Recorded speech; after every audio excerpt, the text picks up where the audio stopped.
తాకట్లో ఉన్న మీ బంగారాన్ని విడిపించి ఆ రోజు ఆన్లైన్ రేటుకి కొంటాం. Sharma gold company. నమస్కారం, సుమన్ టీవీకి స్వాగతం. ఈ 2025 ఫిబ్రవరి మాసం గ్రహాల సంచారం ప్రకారం ఏ రాశుల వారికి ఎలాంటి ఫలితాలు వెలువడనున్నాయి, అలాగే ఎటువంటి పరిహారాన్ని పాటించుకోవాలి, ఈ అంశాలను తెలియజేసేందుకు మనతో పాటు ఉన్నారు ప్రముఖ జ్యోతిష్య రత్న జ్యోతిష్య చక్ర వైభవ నిపుణ డాక్టర్ రాళ్లపల్లి రవికుమార్ గారు.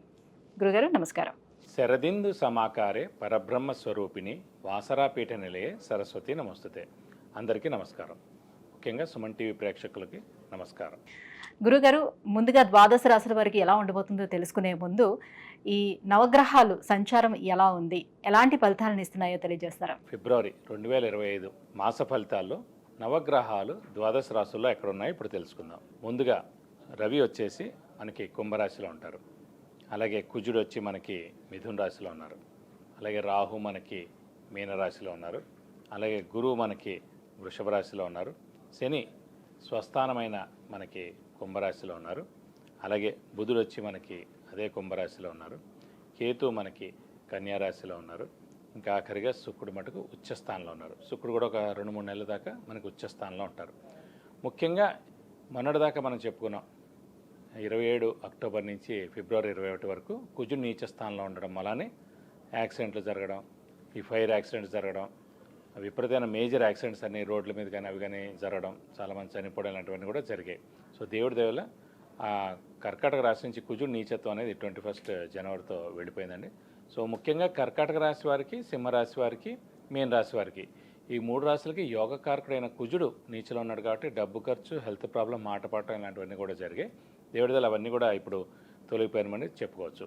అలాగే ఇప్పుడు ముఖ్యంగా మిథున్ రాశి, కన్యా రాశి, మకర రాశి, కుంభరాశి ఈ 4 రాశులకి యోగకారకుడు, అదృష్టకారకుడు, లక్ ఫేవర్ చేసే గ్రహమైన శుక్రుడు ఉచ్చ స్థానంలో 4 నెలల పాటు ఉంటాడు ఇంచుమించుగా.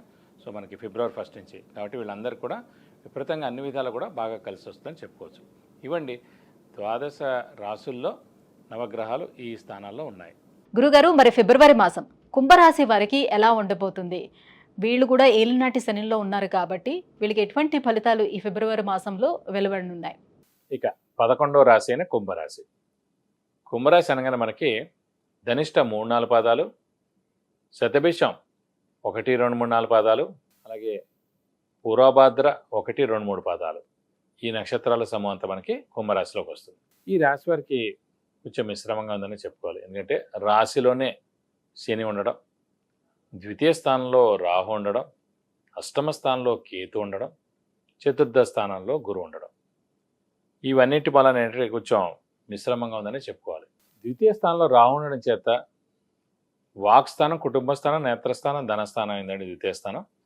సో వాక్ మనకి సరిగ్గా ఉన్నా కూడా అనుకోకుండా కొన్ని మాట్లాడడం ద్వారా వేరే వాళ్ళు హర్ట్ అవ్వడం, మిత్రులే శత్రువులుగా మారడం, మన మాటతోటి చాలామంది దూరం మనం చేసుకోవడం లాంటివన్నీ కూడా జరుగుతాయి అన్నమాట. కాబట్టి మౌనంగా ఉండడం ఉత్తమం. ఎందుకంటే మే కల్లా మళ్ళీ రాహుకేతులు మారిపోతారు ముఖ్యంగా. సో మేజర్గా ప్రాబ్లం ఉండదు. సో అలాగే అష్టమ స్థానంలో కూడా కేతు ఉండడం చేత అష్టమ స్థానం అనేది ఏంటంటే యాక్సిడెంట్స్ ప్లేస్ కాబట్టి కొంచెం వెహికల్ డ్రైవింగ్ జాగ్రత్తగా చేస్తే మంచిది. అలాగే రాశిలోనే శని ఉండడం చేత విపరీతమైన స్ట్రెస్, స్ట్రెయిన్, మానసిక ఆందోళన చాలా ఎక్కువగా ఉంటుందండి. అనవసరంగా భయపడడం, అనవసరంగా అక్కడ ఏం లేకపోయినా కూడా ఏదో జరుగుతుంది అనుకోవడం, ఏదైనా అవుతుంది అనుకోవడం, ఇలాంటివన్నీ ఉంటాయి. కొంచెం చిన్న హెల్త్ ప్రాబ్లమ్స్ కూడా ఉంటాయండి. మేజర్ అయితే ఉండదు. ఇవన్నీ కూడా మనకి మార్చి 31 తర్వాత రాశి నుంచి మీన రాశిలోకి ద్వితీయ స్థానంలోకి శని ప్రవేశిస్తాడు కాబట్టి 5 ఏళ్ల ఏళ్ళనాటి శని కూడా మీకు వెళ్ళిపోతుంది. ఇంకా లాస్ట్ 2.5 ఏళ్ళలోకి వస్తుంది. సో 5 ఏళ్ళు అయిపోయింది కాబట్టి రాబోయే 2.5 ఏళ్ళు కూడా మీకు హెల్ప్ అయ్యేందుకు అవకాశం ఉంటుందని చెప్పుకోవాలి. ఈ స్ట్రెస్, స్ట్రెయిన్, మానసిక ఆందోళన అయితే మటుకు తప్పకుండా తగ్గుతుందని చెప్పుకోవాలి. కాబట్టి ఈ 2 నెలలు ఏళ్ళనాటి శని ఇంపాక్ట్ ఎక్కువగా ఉంటుంది. ఎందుకంటే రాశిలోనే కుంభరాశిలో ఉంది కాబట్టి కొంచెం మౌనంగా ఉండండి, తక్కువగా మాట్లాడండి, మౌనంగా ఉండండి. డబ్బులు ఎవరికి ఇవ్వకండి, షూరిటీస్ పెట్టకండి, కొత్త అప్పులు చేయాల్సి ఉంటుంది, స్పెక్యులేషన్ జోలికి వెళ్ళకండి. అప్పులు వాళ్ళ బెడద తప్పదు. ఆర్థికంగా విపరీతమైన డబ్బు ఖర్చు ఇంట్లో జరుగుతుంటుంది ఏదో ఒక విషయంలో కూడా. అలాగే ఇంట్లో పెద్దవాళ్ళు, చిన్నపిల్ల ఆరోగ్యం కూడా జాగ్రత్తగా చూసుకోవాలి. అలాగే విపరీతమైన స్ట్రెస్, స్ట్రెయిన్ కూడా ఉంటుంది. ఇది కాకుండా ట్రావెలింగ్ కూడా ఎక్కువగా చేస్తారు ఏళ్ళనాటి శని ప్రభావంతో. స్థానచలనం కూడా ఉంటుంది. ఇల్లు మార్పు కానీ, ఉద్యోగ మార్పు కానీ, ట్రాన్స్ఫర్ అవడం కానీ, లేదంటే వేరే ఊళ్ళో జాబ్ రావడం కానీ ఇవన్నీ కూడా జరిగేందుకు అవకాశాలు ఉన్నాయి.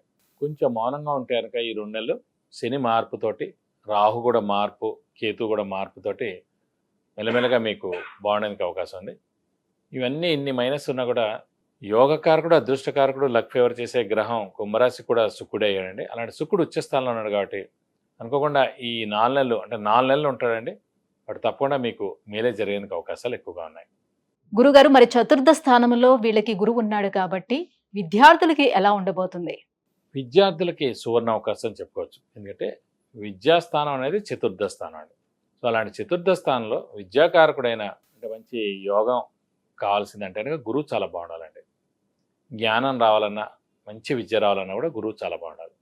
అలాంటి విద్యాస్థానంలోనే గురువు ఉన్నట్టు ప్రస్తుతం కుంభరాశికి. కాబట్టి విద్యార్థులకి పట్టిందల్లా బంగారం చెప్పుకోవచ్చు. వాళ్ళకి మంచి స్కోర్ వస్తుంది, మంచి ర్యాంక్ వస్తుంది, మంచి సీట్ వస్తుంది మంచి యూనివర్సిటీలో. అది ఫారెన్ అవ్వచ్చు, ఇండియా అవ్వచ్చు.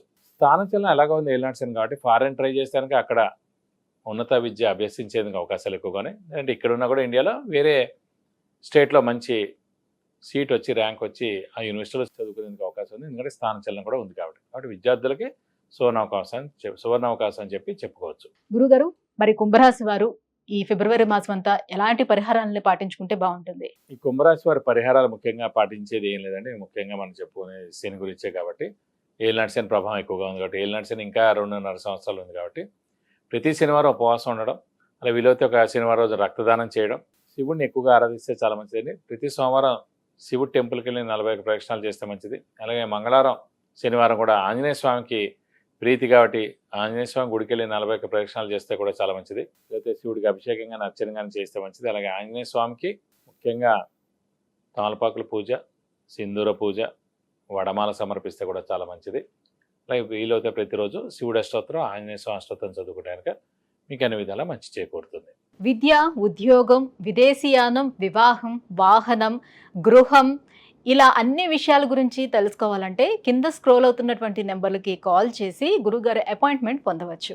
గురుగారు, కుంభరాశి వారికి ఈ ఫిబ్రవరి మాసం ఎలాంటి ఫలితాలు ఉండనున్నాయి, ఎటువంటి పరిహారాలను పాటించుకుంటే వీళ్ళకి బాగుంటుంది, ఈ విషయాలన్నీ కూడా తెలియజేసినందుకు ధన్యవాదాలండి.